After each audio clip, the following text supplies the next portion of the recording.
This is Chris from T3 Handicapping. Today is Tuesday, February 25th, 2025. Our race of the day is going to be race number 5, going 6.5 furlongs on the dirt at Turf Paradise. This is an optional claimer. The race rating for this race is an 83. You can see we've got a field of 8 signed on for the race. We'll quickly run through here. You can see our original stack rank: 8, 6, 7, 4, 1, 5, 3, 2. I made quick eliminations of the 2 inside runners.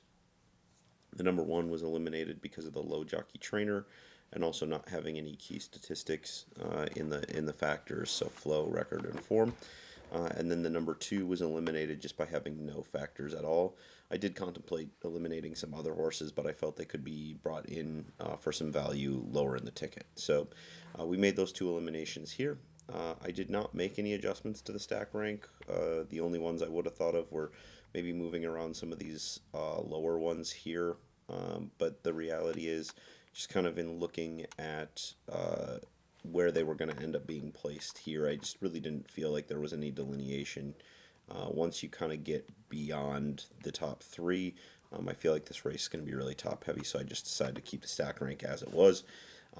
And focus more on how I'm going to bet this race. So you can see when I went to actually put things together, the 8 remained on top. The 8 remained on top primarily because flow, record, and form have been the 3 top factors on dirt sprints at Turf Paradise. So I see those top 3, and anytime I see a top 3 horse, they've got the top score in all of those categories, they do tend to be my choice to win. I do also, though, in this race, respect the number 6, particularly because it looks like there should be a fair amount of speed signed on, with a couple of confirmed front runner types, and then quite a few tactical runners as well.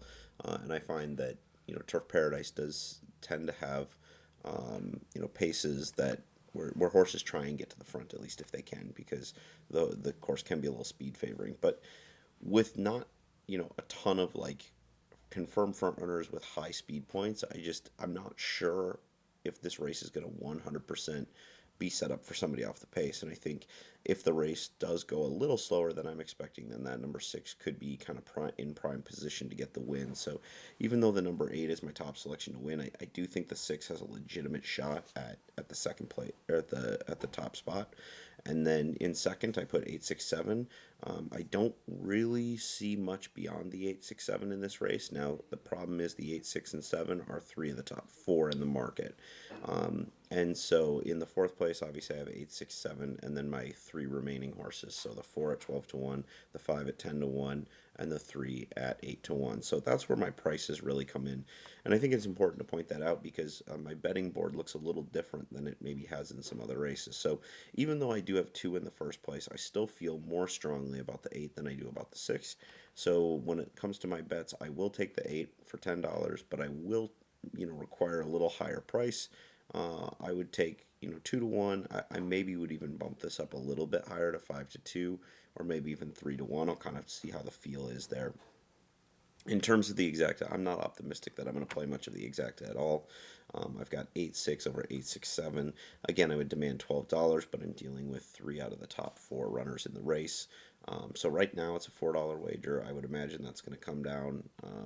In practicality, I probably wouldn't even play this race at all in the exacta pool. I just don't think there's going to be a lot of value there when it comes to trying to get something out of that exacta given the odds.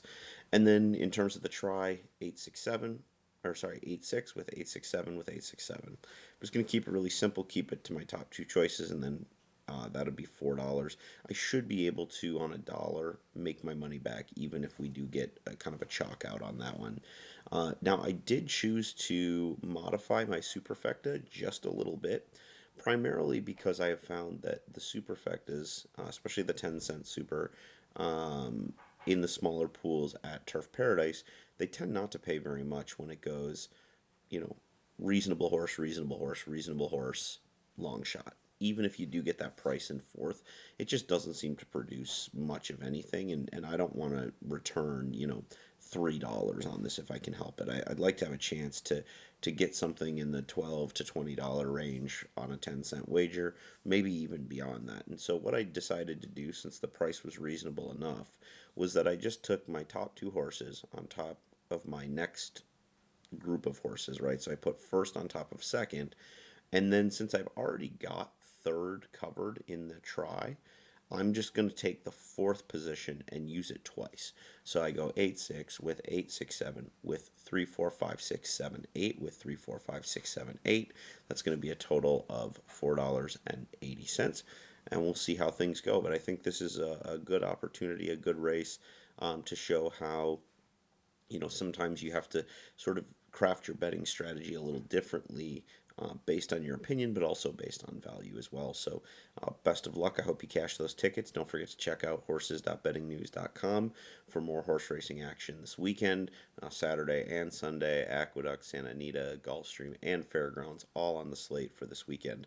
Lots of racing action, and those will be full card analyses that you can get totally free of charge there. So, best of luck in all your horse racing investments today on Tuesday, throughout the week, and into the weekend. Cash those tickets.